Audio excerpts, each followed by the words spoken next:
ഡോക്ടറെ, എൻ്റെ കുഞ്ഞിന് 3 വയസ്സായി. പല്ലിന് ചെറിയ കളർ വ്യത്യാസമുണ്ട്, ചെറിയ കേടുകളും ഉണ്ടെന്ന് തോന്നുന്നു. അപ്പോൾ എന്തെങ്കിലും ട്രീറ്റ്മെൻറ്റ് ഇപ്പോൾ ഉടനെ ചെയ്യണോ അതോ പിന്നെ ചെയ്താൽ മതിയോ?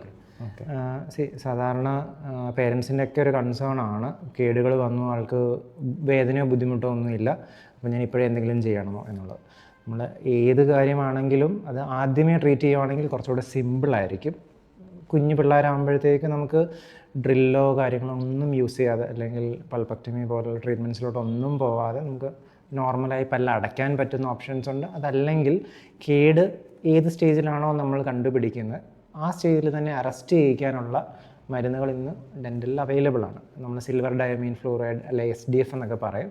അപ്പോൾ നമ്മൾ പല്ലിലോട്ട് അപ്ലൈ ചെയ്ത് കൊടുത്ത് ഏത് സ്റ്റേജിലാണോ കേട് നിൽക്കുന്നത് ആ സ്റ്റേജിൽ തന്നെ നമുക്കതിനെ സ്റ്റോപ്പ് ചെയ്യാൻ ഒരു പരിധി വരെ അത് സഹായിക്കുന്നുണ്ട്. അപ്പം എന്തെങ്കിലും കളർ വ്യത്യാസങ്ങളോ അങ്ങനെ എന്തെങ്കിലും കണ്ടു തുടങ്ങുകയാണെന്നുണ്ടെങ്കിൽ ഡെഫിനറ്റ്ലി നിങ്ങളുടെ അടുത്തുള്ള ഡെൻറ്റിസ്റ്റിനെ സമീപിക്കുക.